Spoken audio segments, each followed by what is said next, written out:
नमस्कार तौसीफ खान, नमस्कार। प्रधानमंत्री महोदय। नमस्कार सर। आप बताइए भैया। मैं तौसीफ खान।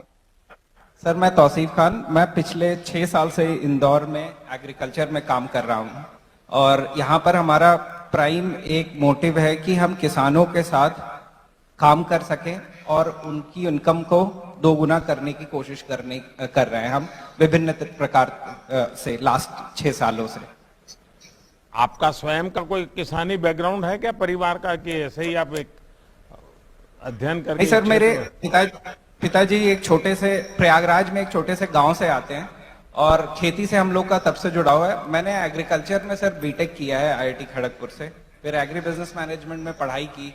तो उसी को आगे ले जाते वक्त 2016 के दौरान जब डिजिटल पेनिट्रेशन इतना ज्यादा बढ़ रहा था तो हमें लगा कि एक डिजिटल रेवोल्यूशन गांव में भी आएगा और उस गांव तक हमारी एक एजुकेशन है और एक बैकग्राउंड है, इसमें हम काम कर सकते हैं। तो हमने 2016 में ये ठाना कि हम विभिन्न प्रकार की सेवाएं किसानों तक ले जाएंगे।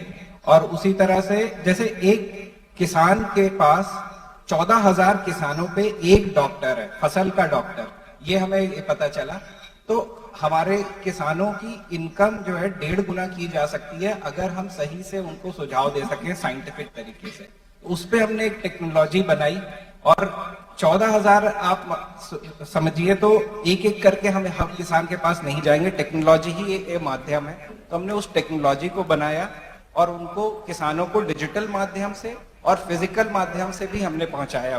तो हमने करीब एमपी में 1,000 माइक्रो एंटरप्रेन्योर्स गांव में बनाए हैं जो उनके लिए टेक्नोलॉजी बनाई, वो अब किसानों से जुड़ते हैं ज्यादा से ज्यादा। तो एक बार हमने उनको फसल ज्यादा उगाने का दिया, फिर उसके बाद ये हमने पाया कि हम उनको डॉक्टर की तरह सलाह तो दे रहे हैं मगर जो दवाइयाँ जो बीज वो उनको लास्ट माइल पे मिलते ही नहीं है। तो फिर हमने उसका होम डिलीवरी शुरू किया। तो और फिर जब कोविड के दौरान ये हुआ कि किसान फसलों को बेच नहीं पा रहे हैं तो फिर हमने करीब 10,000 से ज्यादा व्यापारी, खुदरा व्यापारी, इंस्टीट्यूशनल प्रोसेसर्स उसी डिजिटल प्लेटफॉर्म पर हम लेकर आए पिछले 1.5 सालों में।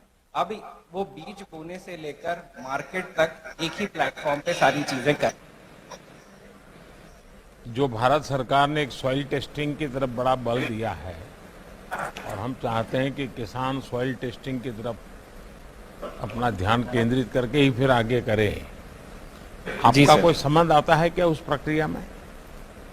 Yes sir. तो पहला जो उद्देश्य था कि वो हम पे भरोसा करे। आज 5 साल हो गया है तो अब किसान हम पे एमपी में भरोसा करता है। तो हमने पिछले साल ही शुरू किया है कि उनको हम सॉइल टेस्टिंग करवाते हैं। और सॉइल टेस्टिंग हमने ये देखा कि सर सॉइल टेस्टिंग तो हो जाती है मगर फसल के अनुसार कौन सा फर्टिलाइजर डालना है वो उनको पता नहीं चल पाता है। तो हमने उनको एक स्टेज और आगे लेकर गए कि उनका डेटा के अनुसार एक बटन पे क्लिक पे हम उनको रिपोर्ट पूरी जनरेट करते हैं डिजिटल माध्यम से, व्हाट्सएप पे और इस तरह के माध्यम से हम सॉइल टेस्टिंग भी हजारों किसानों के साथ कर रहे हैं। अभी हमने मार्च में ये अभियान शुरू किया था और मार्च से अभी तक करीब 10,000 किसानों की सॉइल टेस्टिंग हम ऑलरेडी कर चुके हैं सर। आप ये जो क्षेत्र में काम कर रहे हैं, आज ऑर्गेनिक उत्पाद का बहुत बड़ा मार्केट बना है, उसकी प्रतिष्ठा बन गई है और होलिस्टिक हेल्थ का जो समाज का मूड बन रहा है, क्या किसानों में इस बात को पहुंचा पाए और टेक्नोलॉजी कोई मदद कर पा रही है या कर सकती है? सर एब्सोल्युटली, जो टेक्नोलॉजी है वही टेक्नोलॉजी इस चीज को भी प्रोपेगेट करने में लगती है। तो हम अभी ये कर रहे हैं कि हमने ये देखा है सर, किसान को अगर आय कम हो रही है तो उस चीज का वो अपनाएगा नहीं। तो धीरे धीरे हमने उनको, जैसे उनकी मिट्टी एकदम पत्थर की तरह अब होती जा रही है हर रोज फर्टिलाइजर एक्सेसिव डालते डालते, तो हम अब माइक्रोबियल प्रोडक्ट प्रमोट कर रहे हैं, हम ऑर्गेनिक प्रोडक्ट प्रमोट कर रहे हैं, उनको किट में एक आसान तरीके से उपलब्ध करवा रहे हैं। जैसे यहाँ पर एमपी में शाजापुर करके जगह है, तो वहां पर आज हजारों किसान हैं जो ये बोलते हैं कि अब हमारी मिट्टी में जो अर्थवॉर्म होते हैं, जो कीड़े होते हैं, वो दोबारा आने लगे हैं। तो ये चीज हमें लगता है कि थोड़ा समय लगेगा मगर अगर उसको एक तरीके से काम किया जाए तो ये किसानों तक ले जाया जा सकता है और अब हमको वो रिजल्ट मिल रहे हैं। एक जो स्ट्रीम डेवलप हुई है, पृथ्वी बचाओ, एनवायरमेंट, क्लाइमेट, ये सारे विषय, उसमें एक है धरती बचाने का एक बहुत बड़ा काम अब जिम्मा आ गया है। और नेचुरल फार्मिंग से धरती बचा सकते हैं हम, केमिकल से नहीं बचा सकते। जी नेचुरल फार्मिंग की तरफ लोगों का रुझान बढ़ रहा है, नेचुरल फार्मिंग की समझ विकसित हो रही है। सर, एक तरह से हम देखें कि जैसे ही देश डेवलपमेंट की तरफ जा रहा है, डेवलपिंग से डेवलप्ड नेशन, तो न्यूट्रिशनल रिक्वायरमेंट लोगों को ज्यादा लगती है। तो किसान भी आज ये समझता है और वो भी ये हमसे पूछते हैं कि कैसे किनुआ जैसी खेती कर सके या कैसे हम नेचुरल फार्मिंग कर सके मगर हमारा उत्पादन ना कम। तो वो हम नए नए तकनीक और नए नए प्रोडक्ट्स हिंदुस्तान में ही नहीं बाहर भी अब बन रहे हैं जो नेचुरल फार्मिंग तक प्रमोट कर सके। जैसे यूरोप को पूरा केमिकल फ्री करने का जो है हो गया है, तो वही सारी चीजें अब यहाँ पे भी आ रही हैं। बस इन सारी चीजों को सर हमने ये देखा है कि किसानों को एक्स्ट्रा बताना पड़ता है। वो काम अगर हम डिजिटल माध्यम से करते हैं तो शायद ज्यादा तेजी से कर सकते हैं। तो यस, मुझे लगता है कि सर इस चीज का अगले 4 से 5 साल में और तेजी से ये बढ़ेगा। देखिए, इंदौर ने स्वच्छता के अभियान में देश को एक बड़ा ही उदाहरण रूप काम करके दिखाया है। क्या